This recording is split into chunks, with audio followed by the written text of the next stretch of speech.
জ্বালানি তেলের জন্য চুয়াডাঙ্গার বিভিন্ন পেট্রোল পাম্পে মধ্যরাত থেকে যানবাহন চালক ও কৃষকদের দীর্ঘ লাইন। এ নিয়ে বিস্তারিত জানবো। চুয়াডাঙ্গা থেকে সরাসরি যুক্ত হচ্ছেন সহকর্মী কামরুজ্জামান সেলিম।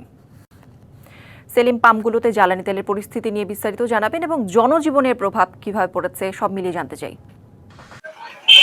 আসলে কৌরি, জ্বালানি তেলের যে সংকটের কথা বলা হচ্ছে, জেলা প্রশাসনের পক্ষ থেকে কিন্তু সেটি মানতে নারাজ। তারা যেটি বলছে, গত বছর মার্চ এবং এপ্রিল মাসে যে পরিমাণে তেল এই জেলায় উত্তোলন করা হয়েছিল, এই বছর সেই তেল কিন্তু দ্বিগুণ কিন্তু সরবরাহ করা হয়েছে।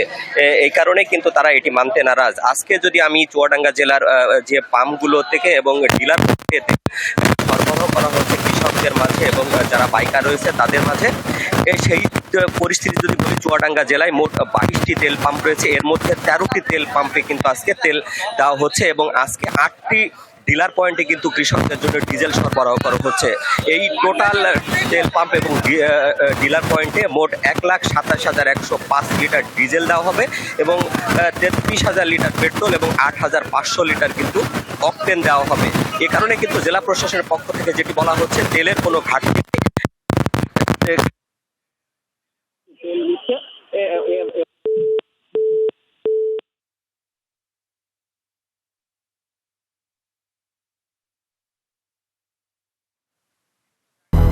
দুইশোর বেশি সার্ভিস ও ফিচারে লেনদেনের সব বিকাশ অ্যাপে সম্ভব।